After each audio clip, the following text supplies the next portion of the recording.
Today's lecture is the lecture on series. We defined the series last time as the sum of the sequence, and today we're going to take a look at the first two series, geometric series, telescoping series, and explore their properties. So 8.3 series, but then I will going to put in parentheses geometric and telescoping. They're grouped together because they have a feature in common, which I will discuss later. And we will see that throughout this course we are going to learn 10 different techniques of figuring out whether the series converge or diverge. So now the first thing that we are reviewing is that series is a sum of the sequence.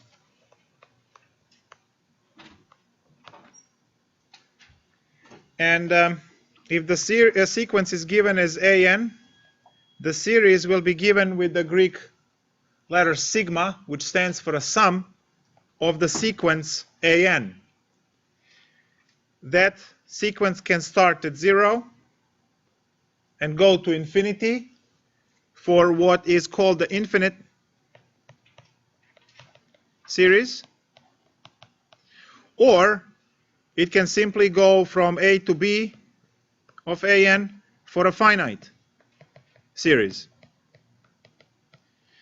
Now, finite series are not interesting for us because they always converge, because if you have a finite number of members in a sequence and you add them, you will always have a definitive answer at the end. Even if you have 10,000 different entries, you can still add them and obtain the final number. The only ones that are interesting are actually the infinite series, because infinite series could converge or diverge. So these guys either converge, which means the sum ends being a finite number, or diverges, which means that all of the numbers present will add to positive or negative infinity. That's what divergence means. The finite series always converge and only converge because as many of those members you have, you can always add them, and then so it doesn't matter how many numbers you have, you can always add them and you will have the finite value at the end. So technically the title should say infinite series, and that's what we are exploring. So now, to understand a little bit about this, you remember that your sequence an has members depending on whether you start counting at 0 or at 1. We have a1, comma, a2, so this is the set of all these values, a3, a4, a5, oops, comma, dot, dot, dot. Where the series of an would be a1 plus a2 plus a3 plus a4 plus a5 plus dot dot dot, which goes on forever without stopping, because we start here as n equals to 1 to infinity. These numbers 1 and infinity pertain to n, which is our counter. Remember that sequence is ordered list of numbers through 1, 2, 3, 4, 5. And then that n is the input to plug in 1, plug in 2, plug in 3, and so on.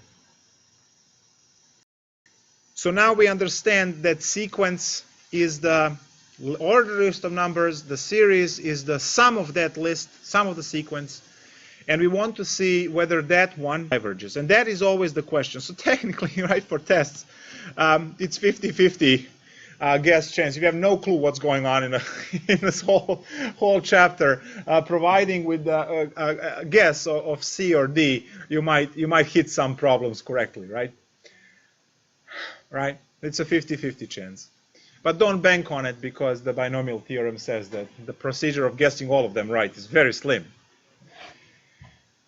But you can guess one or two. It's okay.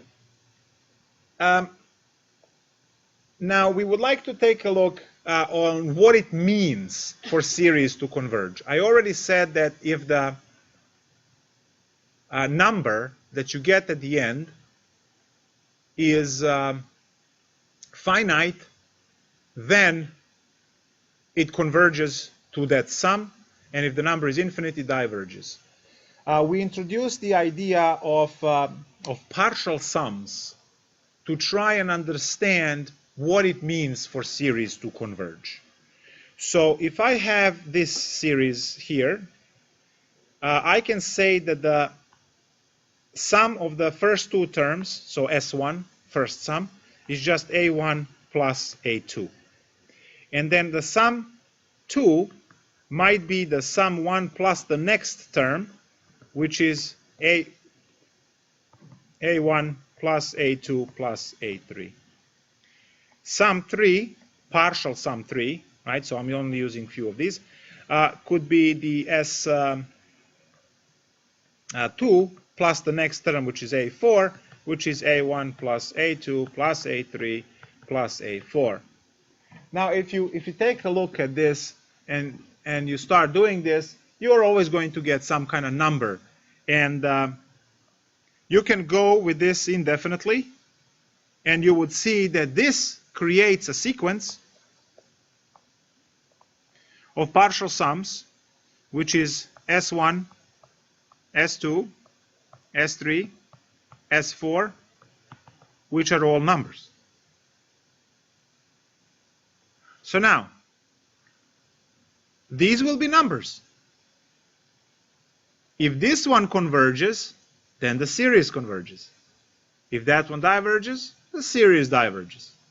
Because the series is the sequence of the partial sums. So you can look at the convergence and divergence in this way as well. Not just by adding all of the numbers on a pile, because we have infinitely many of them, but we can actually look at a whole bunch of these partial sums and then try to come up with the formula and then use the test, right, the limit test for the sequences to test this series. Now, this tends to be a very tedious job. It could be very difficult to obtain the formula that you need to take a limit of, and so on. So instead of this, we'll learn those 9 or 10 different series tests.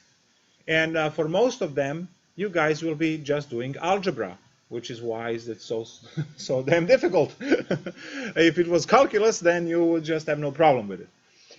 So we will see 9 or 10 different tests, and you will recognize the form, the series, in which form it is, and then you will use the appropriate,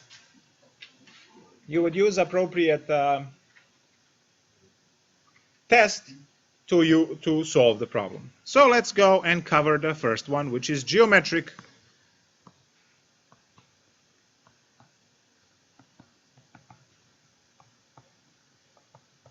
series.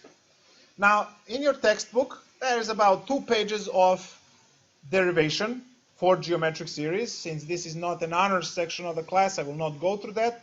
If you're interested, you will stop by my office hours, or you will read it in a book, or you will go online and listen to it online. I will give you how the form looks like, and then we'll compute the problems with that. Geometric series is a specific series that you obtain the next term by multiplying always the same quotient, moving from one term to another term. So you first have a geometric sequence, and then geometric series is the sum of that sequence. So if you're looking at the geometric sequence, let's say, you can start. Let's start with number 3. It doesn't matter which you start, right? So what would be a geometric sequence? Well, now we pick a number that we would multiply into 3 to create the next term. So give me a number. 6. Now that r equal to 6 is going to be a multiplier every time we want to obtain the next number in the sequence. So it's 3 times 6 is, okay, 18 times 6 is, oh, as I thought, 108. We should ask our dear volunteer who said 6 to compute all of these quickly without the calculator. So 6 times 108 is 648. And let's use let's do another one. So 6 times 600 is 3600. And then 6 times 40 is 240, and then 6 times 8 is 48. So we are looking into 3888. There we go. And then you have the next term that I will really not waste your time with because, right, you have more important things to do after this. So, yeah, I gotta cover myself too. So now we understand the geometric sequence. Now we are going to write the geometric series. Geometric series for this would be your first term, which is 3, times 6 to the n following. And we are going to start at 0 and go to infinity because we have 3 dots that signifies this. So now what is this going to be? It's going to be 3 plus 18 plus 108 plus 648 plus 3,888 plus it's going to go forever. Now, just by intuition, looking at this, is this going to converge or diverge? Is it going to add to a finite number or it's going to blow up? It's going to blow up, it's going to diverge. Very good. Good. So now here is the geometric series.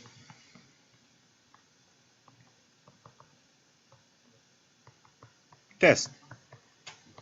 And geometric series test says that if you have a series that is presented as k goes from 0 to infinity, and over here you have a times r to the k, spells out arc,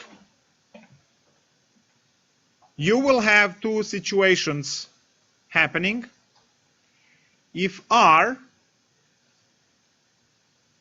is larger and equal to 1, we have divergence. And if r is between a -1 and 1, we have convergence, in which case the sum of the series is a over 1 minus r, which we can also do a proof for to show that that is true. This over here is a geometric series test. And if you don't know it, you can't do this. You will have to memorize verbatim every single test if you want to be successful in this section. It's going to be the same like your organic chemistry, all right? If you don't memorize stuff in that course, you're doomed. And I saw a few of you working on organic chemistry, and some of you are already dreading just to say that. I never did organic chemistry. You had exam today? Yeah. Yeah, if I was able to empathize, I would. Now, let's take a look at how, first of all, some of you might be a little bit shaky on the absolute value notation. So what is the meaning of absolute r larger or equal than 1? That means that r is bigger than equal to 1, or r is less than equal than -1. If you want to represent that graphically, this is your -1, this is your 1, I get to shade these regions here. For the other one, r less than 1. Oh my god, I put the equal there. Wow. Fix the definition, guys. Fix the definition for convergence. There is no equal. Equal is associated with the divergence up there.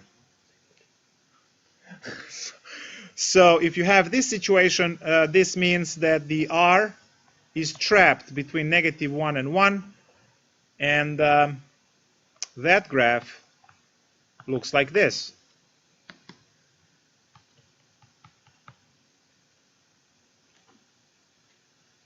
So now, when you are studying and you're trying to remember geometric series test, all you need to do, which should be common sense looking at this definition, is What's the value of r? Is it between -1 and 1? Because if it is, it converges. If the r is less than -1 or more than 1, diverges. So there is nothing to compute here. You just use your eyes and look at it. And this is why I say that if you don't remember the stuff in red over there, you're just doomed. There is nothing that you can compute, nothing that you can come up with. It's just, do you know it? Did you memorize it or not? So here is an example, and then we'll do a little bit spicier example, and then we're done with this. So let's say series of 3 times 1/3 to the k from 0 to infinity. The question is, obviously, does this converge or diverge? If it converges, what it converges to? So you're looking at this, and what do you know? R is less than 1. You know that R is equal to 1/3 because the R is the value that is raised to the k, and that is less than 1, which means convergence. The problem is solved. There is nothing else to do in this example. But if you didn't memorize that less than 1 means convergence, 1 and more means divergence, well, you can't do it. So you have to sit down and memorize those rules. And this section is going to go very easy from that point on. If you don't learn it, it's just going to be impossible. Can't do anything. So technically, we are looking in the grade in 20s and the grade in 100s. That's technically what it is for the next test. Yes? What does it converge to? That's the next question. We are adding, if you look at these limits here, we are adding infinitely many numbers. And our calculation from the theorem above says that this converges, and the next natural question is what it converges to. Well, you have that formula, which I presented over there. If it converges, the sum is equal to a over 1 minus r. So sum is equal to a over 1 minus r. A is 3, r is 1/3, so that's 3 divided by 2/3, which is 9/2, which is 4.5. And I believe this is something amazing, because you get to add infinitely many numbers, and you will get 4.5 at the end. Finite number. That's what convergence means. So the sum is going to converge, and you can say this geometric series converges to, so converges to 4.5. Well, 9/2. 9/2. It's nicer. It's math. 9/2. There we go. Done. And the problem is solved. So is S then for the sum of all the variables? Yes. S is the sum of the series. Yeah. Good. So basically, in this, we just need to know All 9 tests memorized. Yeah. bigger than 1 or less than 1. Well, we'll do a little bit spicier examples. It's coming up. Yeah. It's going to be awesome. All right. Let's take a look at another example. So let's say we go from 0 to infinity, and then we have pi halves to the k.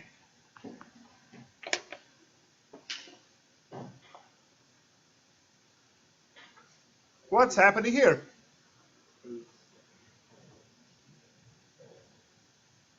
Yes?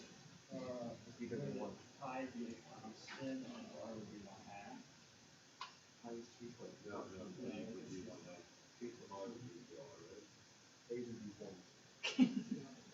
it's bigger than 1.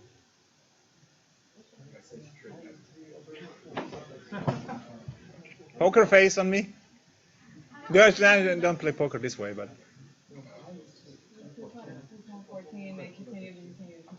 Okay, so? So it diverges. It diverges. Very good. So pi divided by 2 is a number that is bigger than 1. So, oops, I don't need equal. R is equal to pi over 2, which is bigger than 1, which thing diverges, and we're done. There is nothing else to do.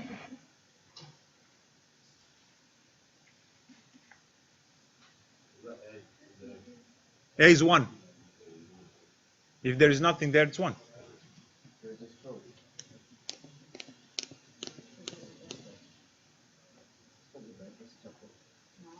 I like chocolate. Why would you ruin it, Raphael?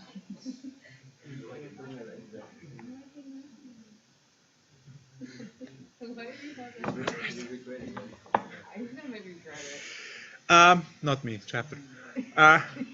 The next question is going away from the basic form, and we need to hopefully think a little bit about this. So let's take a look. Let's take a look at 2/3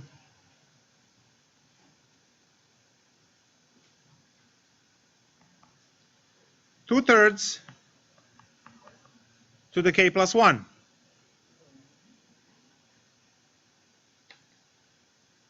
Does it converge or diverge?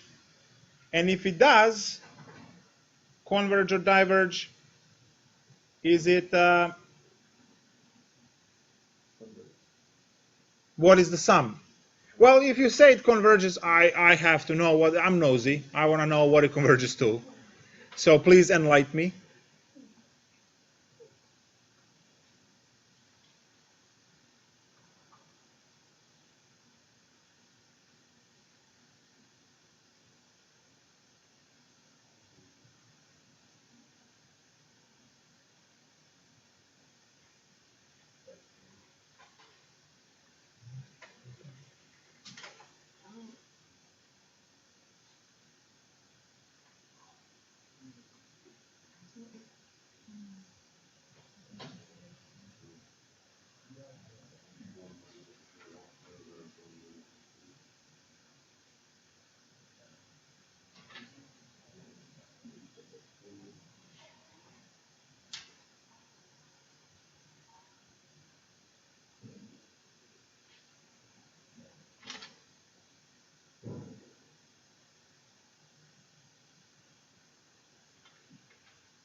And in advance, I'm sorry for leading you into.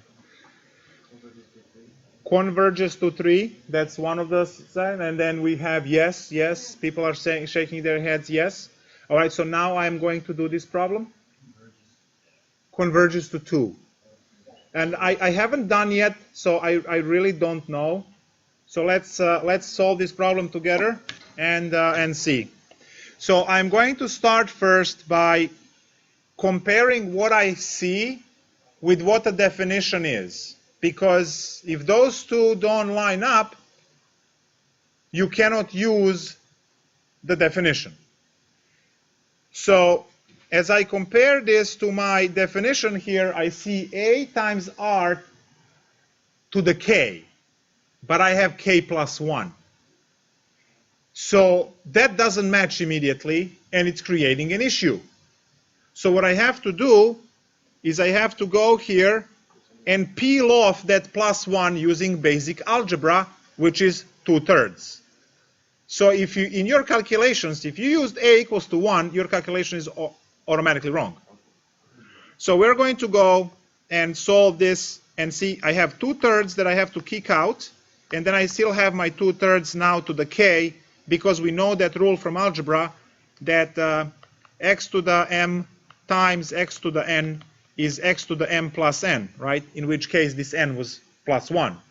So I can peel, right? This would be to the first power, and if you put them together, it's k plus 1. So now, look what you have. The definition that I put, the arc definition, remember the arc? Look, 0 matches 0, infinity matches infinity. If there is nothing for A, there is 1 always. But now I have 2/3, R is 2/3, and K is K. But if you compare this to the initial way the problem was posed, you have K plus 1, and they don't match, which means none of the stuff should work. So that's the first order of business. To change the problem to fit exactly the way the definition is stated. That is your first order of business always. So now that we have it matched there, we go and we say R, which is 2/3, is less than 1. It converges, and now I can go and use that the sum is A divided by 1 minus R, which is A is 2/3, divided by 1 minus 2/3, which is 2/3, divided by 1/3, which is 2. Yeah. Converges.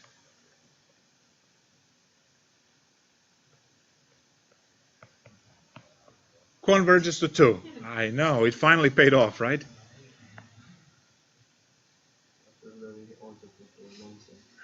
I know. So in the light of this very easy chapter and section, let's take a look at the problem that says from 2 to infinity of 1/2 to the k.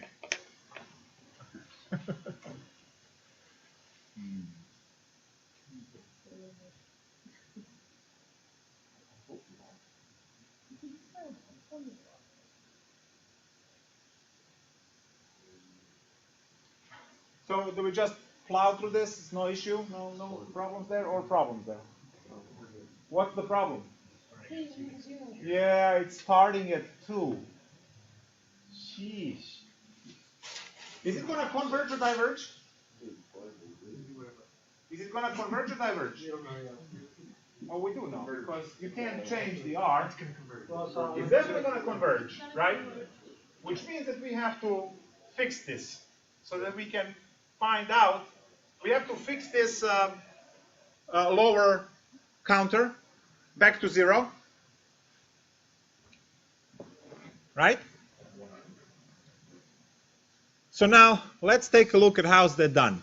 You are all familiar with the method of substitution. You did that in USUB, you did that in the integration by parts, the trig sub, so you know what the substitution is. Please realize, and I'll write it in red, that this is k equals to 2, which is this k over here.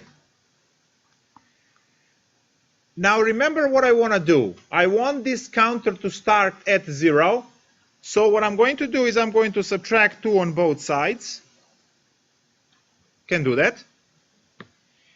Which gives me that my summation now is k minus 2 equals to 0, infinity, and then I have 1/2 raised to the k over here. But then now I have k minus 2, which is ugly, right? So how about I replace that k minus 2 by n? Can we do that? So if I say that that n is k minus 2,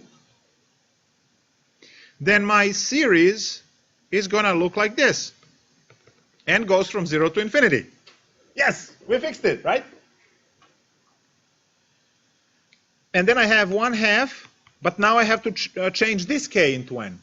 And how much is that? N plus 2. So as I do substitution, maybe I should put those red. As I do substitution, it's going to fix the counter to start at 0, but it's going to shift my exponent now. And you see how the previous problem now kicks in? We have to peel off those 2 that are extra because we need to have just n there, or just k.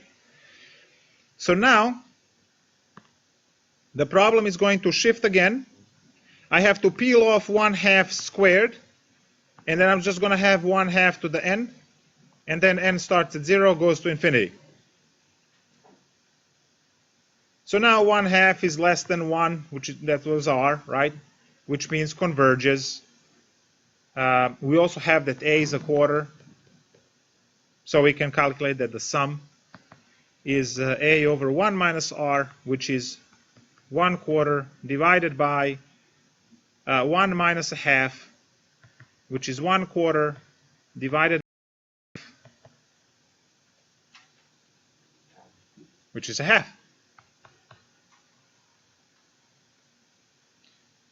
So this entire series, when you add all of these infinite amount of numbers, they're all going to add to a half. To me, that's amazing. Right? I'm sorry? Oh, this is about 200 years old now. You have a lot of these mathematicians who work on this, Weierstrass and Abel and Euler? No. After Euler.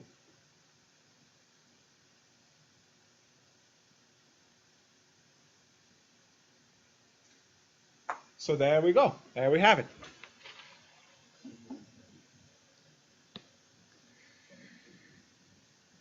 And now, one of my favorite problems, which I saw many times on NGIT common exams.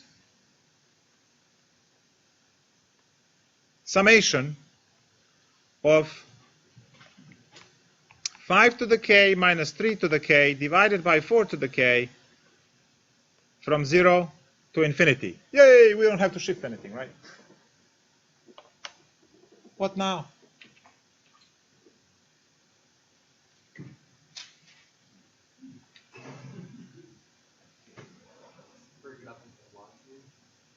I'm sorry?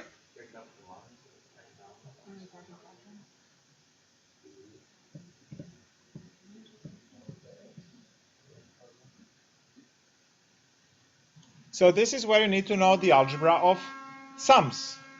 As the cruise ship is passing by, for all of the people who are tuned in and listening to this stream, there's a cruise ship outside.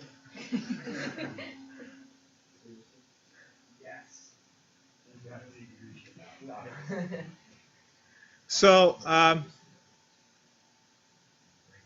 for problems like this, what is the algebra of sums? Well, remember how integrals are actually sums? And we can break them apart into multiple integrals? Well, the sums then have to inherit that same. Well, actually, no, integrals inherit that from sums. It's the property of a sum, that if you have multiple, you can, yes, split them into two and split into two sums. So ultimately, guys, this is summation of 5 over 4, everything to the k, minus summation of 3 over 4, everything to the k, also from 0 to infinity and 0 to infinity. Anything anyone wants to contribute to the solution of this, so we don't drag this forever? Does this converge or diverge? Diverge. You see that the first one, 5 over 4, is bigger than 1? If any one of these diverges, the whole thing has to diverge, because common sense. Since this one diverges, everything diverges. That's it. End of problem. End of the problem. I know that the second one converges, but when you have infinity minus 3, it's infinity, right? So there is no reason for us to waste time and figure out anything about the second part because of the rule of how infinities work. So there you have your geometric series. Geometric series are this particular definition and the theorem associated with testing it in terms of if R is between -1 and 1, you have convergence. If it's outside of those bounds, it is divergent. If it converges, you will use the formula S equals to A over 1 minus R. If you're interested in any of the proofs and derivations, you can see them in the book, or you can see me during office hours, and we can work on that. The next part, and obviously, as I said, if you don't memorize this, there's nothing you can do. You saw there were technically no calculations. You just look at the R and you decide whether it's bigger or smaller than 1. And that's where the problem ends. So if you don't know which one triggers divergence, which one triggers convergence, obviously you can't do anything in this. And guys, that goes for every single section of this and every single test. You must memorize it verbatim and then use the appropriate either calculation or a rule. In this case, you just look at it and you know. Yes? How many sections in the chapter? 6 sections, and this is 8.3. So we are going to cover another 3 tests next time, and then the next time another 3, and in the last lecture I believe 2, and then that's it. We have all of them. And I will have a present for you next class. So after the test, I'm going to, because Calc 2 is a special class. Not just you as individuals, but Calc 2 across the board is special class for me now, and you will know why next class. Next part over here is for us to talk about telescoping series. No other classes have the gift, and you will have it next class. After the test, you all get the gift from me, which is awesome. To be here.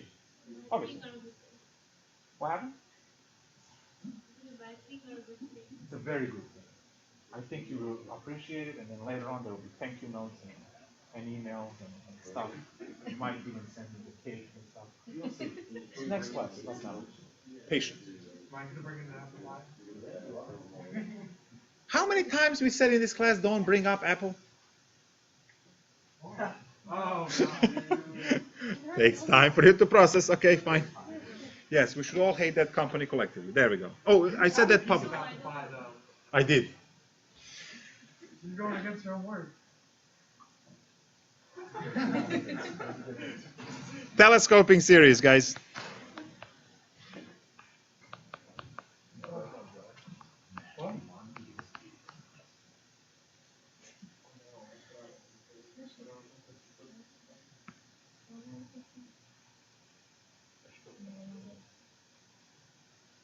All right.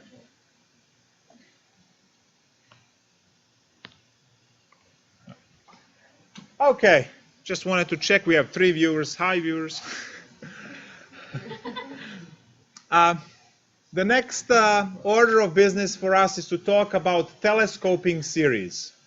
Again, it is going to be some kind of definition, but this is more of a procedure. And this one can be tricky to see, so please pay attention because there are certain things that you need to recognize here.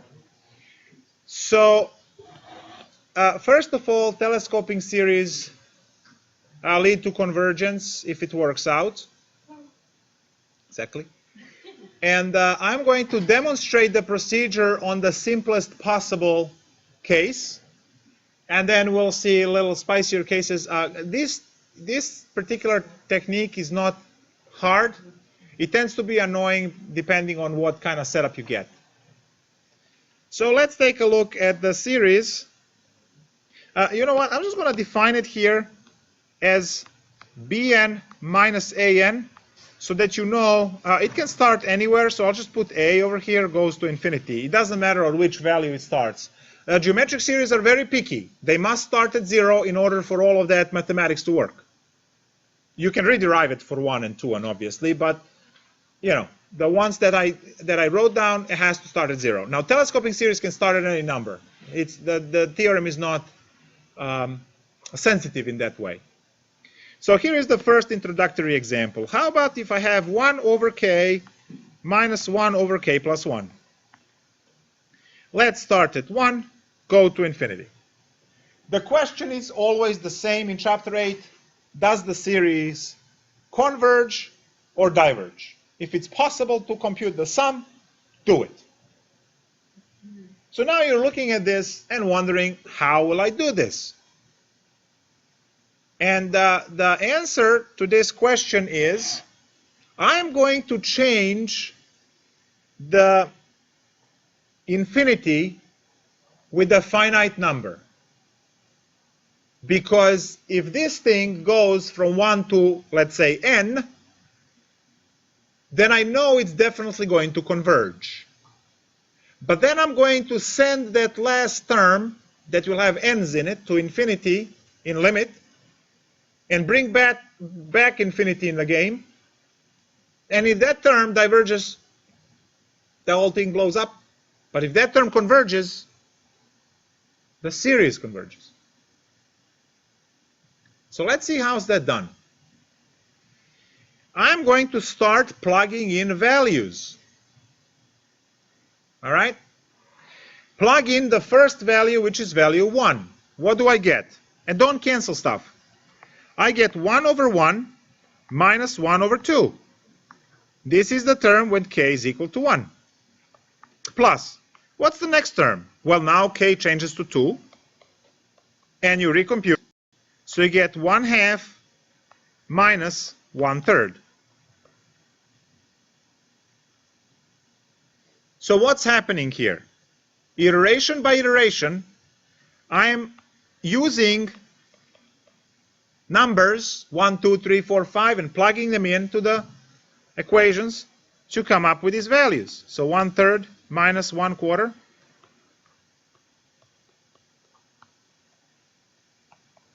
plus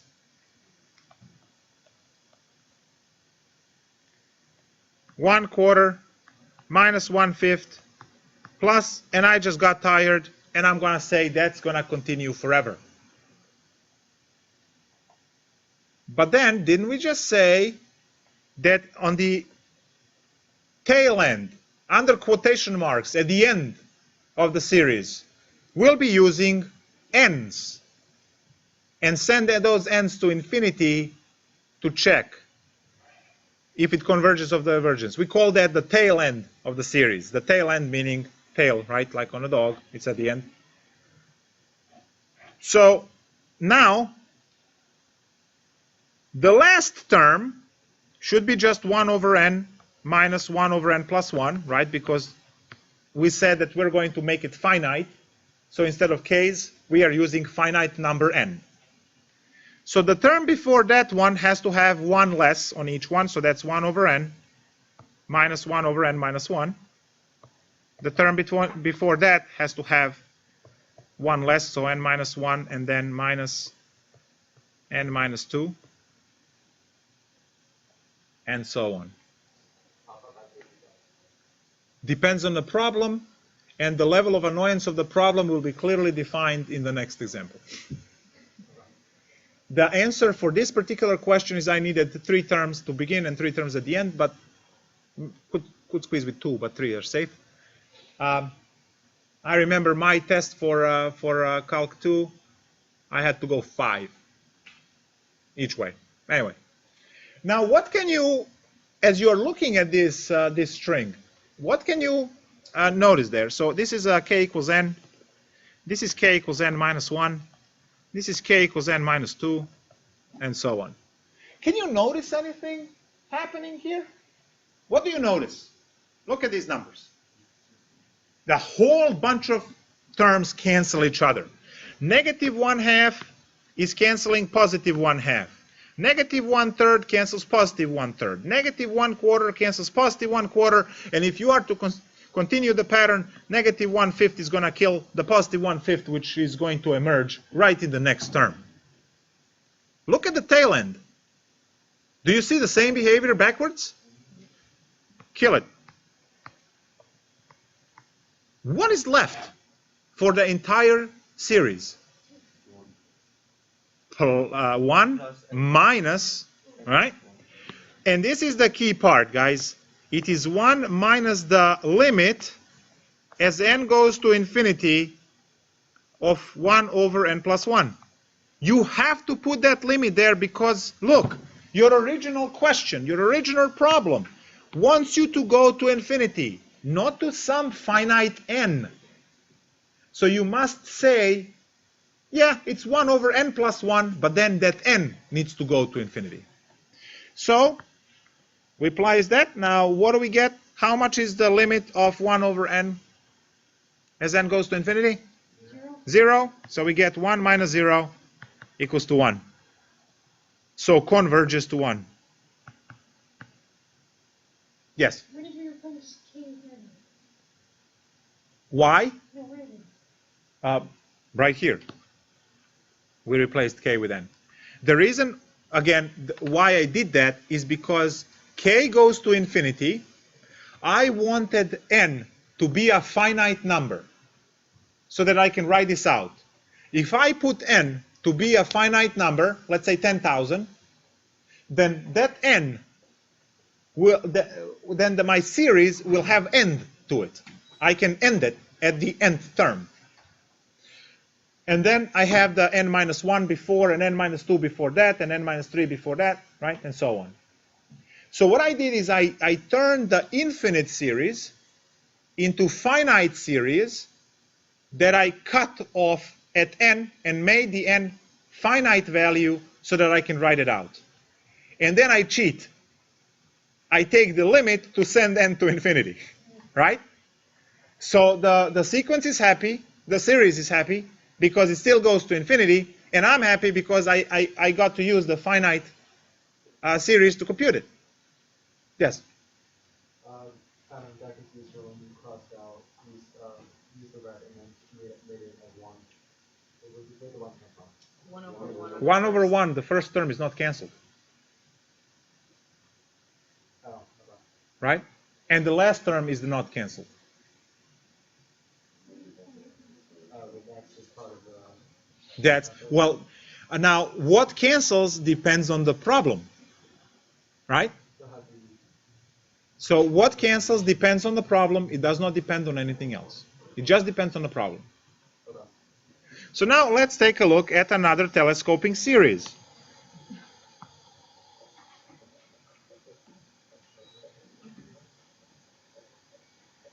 Summation of 1 over 2 to the n, 2 to the k, minus 1 over 2 to the k plus 3. I'm going to regret this, but I wrote it. That's it. Done. From 0 to infinity. So now, let's go. Busy work. What do we do with busy work? We start writing this out. So 0. 2 to the 0 is? Very good. So that's the first term. Minus 1 over 2 to the 3 is 8. Plus. So, guys, inside parentheses you have minus because you have minus in the formula inside parentheses. The individual terms are separated by plus because summation is addition of these terms. So these pluses are due to sums, and the inside minuses are due to minus there. The next, so this was when k was equal to 0. Now we go to k equals to 1 and compute. K equals to 1, I have 1/2 minus 1 over 16 plus. Next term is k equals to 2. So that's going to be 1/4 minus 1 over 32, because 2 to the 5th power is 32, plus 1 over 8 minus 1 over 64. Then plus 1 over 16 minus 1 over 128, plus 1 over 32 minus 1 over 256. Plus, and you know what? Now I'm tired. Plus. Now we go and we do all, yes? So this section is all based on patterns, right? This particular one test is based on patterns. You will see that in some cases common sense and trying to bypass not learning these rules are going to get you into big trouble. So this particular one, telescoping series, 100% it's a pattern, and you try to pick up pattern and you do it. All right. No, I can't get tired. I gotta go on. 1 over 64 minus 1 over 512 plus 1 over 128 minus 1 over 1024. Let's get tired now. Plus. I gotta have the same amount of terms from, looking backwards. But I'm just gonna cheat there, and I'm just gonna say, let's just write few, and we'll extrapolate the rest. 1 over 2 to the n plus 3, and then 1 over 2 to the n, plus the previous term takes away 1 from the exponents, so 1 over 2 to the n plus 2 minus 1 over 2 to the n minus 1, plus 1 over 2 to the n plus 1 minus 1 over 2 to the n minus 2 plus 1 over 2 to the n minus 1 over 2 to the n minus 3. So if you haven't picked up the pattern so far, I'm just subtracting 1 on each exponent. 1 over 2 to the n minus 1 minus 1 over 2 n minus 4, and it's going to go forever. I just wrote a few terms. As you start writing these yourselves, you will pick up the pattern. So as I said, the first one is k equals 0, k equals 1, k equals 2, k equals 3, and you keep computing them and just writing whatever you get, and try not to cancel stuff too much because you want to compare them and hopefully cancel them later. So k equals to 5 over here, k equals to 6, and so on. So now we're going to start canceling. Negative 1/8 and positive 1/8. Now it's like looking at the bingo board, all right? Do you have everything? Do I have a half anywhere? Nope. Do I have 16 anywhere? Yep. There it is. A quarter, I don't have anywhere. 32 I do have. There it is. 32 and 32. 64 I have. Now, guys, if you are writing these terms and you are wondering when can you stop writing them, if you keep writing them and keep canceling as you write them, you are allowed to stop writing additional terms as soon as you hit the parenthesis that cancels both of them, because that guarantees that every next one will be canceled. Look at negative 128. Does it have a partner?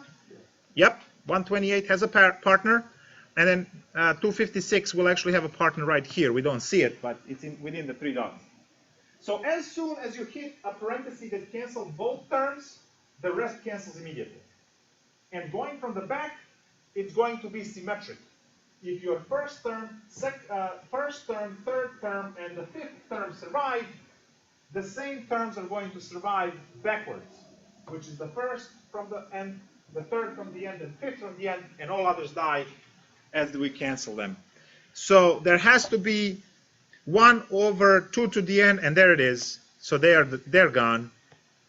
And there has to be n minus 1, and there it is, and they're gone.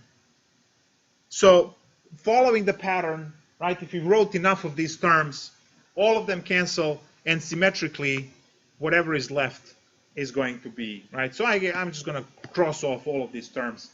So it's not that just the first term survives. You can have, depending on how far these exponents are in your parentheses. You see that it's k and it's k plus 3. 3 terms survive. They're three exponents away. That's going to cover. Remember that in the first problem we did, it was k and k plus 1. Only first term, 1 over 1 survived. Everything else canceled. So that will govern how many of these you have to have. This was pretty much my exam question. When I took Calc 2, it was something like this. And I had to go, obviously, and cancel all of this stuff. So now, what is the leftover at the end of the story? What do I get to show? Well, the first parenthesis gives me 1 over 1 plus a half plus a quarter. Plus, and then I have to send the limit, n goes to infinity. And in parentheses, I have minus 1 over 2 to the n plus 1, minus 1 over 2 to the n plus 2, minus 1 over 2 to the n plus 3. And they all go to 0 because we have infinity in the denominator, right? Yes? With on the bottom, very bottom left, it's 1 over n minus 3, but that cancels it. Which one? The 1 over 2 to the n minus 3, bottom left. This one cancels as well. It's all canceled. You have to have just this term, and this term survive. Symmetrically, what happened in the front has to have happen at the tail from the back. That's what it is.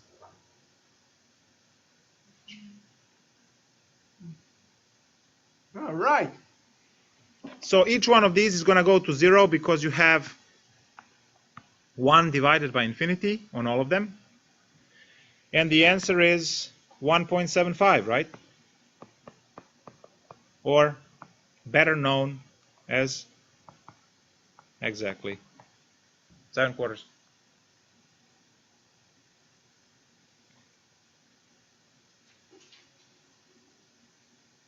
That's telescoping series.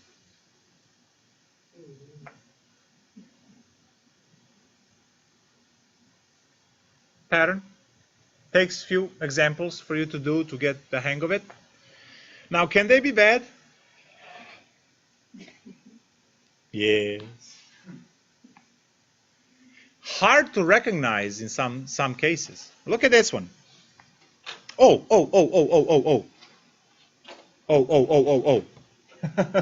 Tell me something about this series here. Bit. That's the bytes. What is the bytes? Yeah, 2 to the k, sure. Yeah, you can do that. But what did you say about that? Converted. Why? How? Finite number. Yeah, true. Well, that's the conclusion at the end. It converges to 7/4. Oh, I didn't write it. Oops. Let's write it. Converges to 7/4. But stare at it. Anything rings a bell there that you saw before?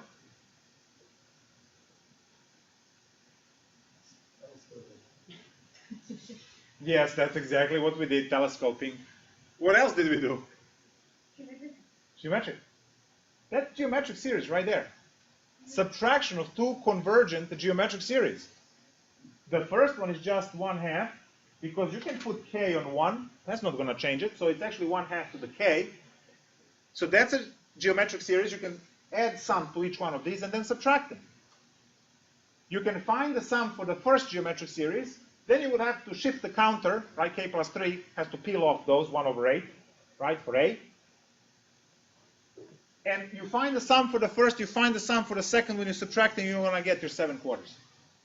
This particular problem can be solved by geometric series because it is geometric series. It's two geometric series. But as you can see, it can also be done by telescoping series. The first problem is not geometric series because we don't have k as exponents.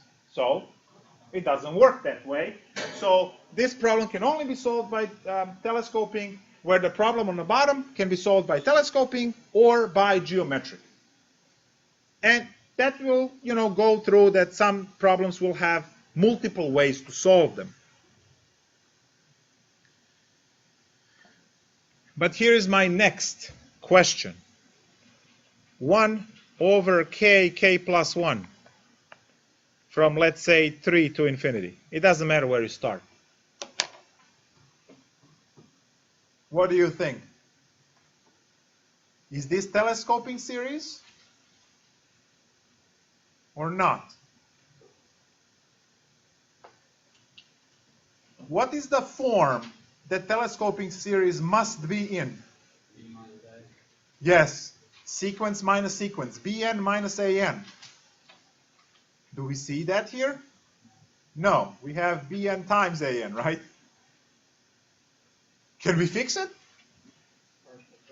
Partial fraction decomposition, there you go. You see how tricky this could be? So insert, I'll put over here, insert partial fraction. I'm not going to do this.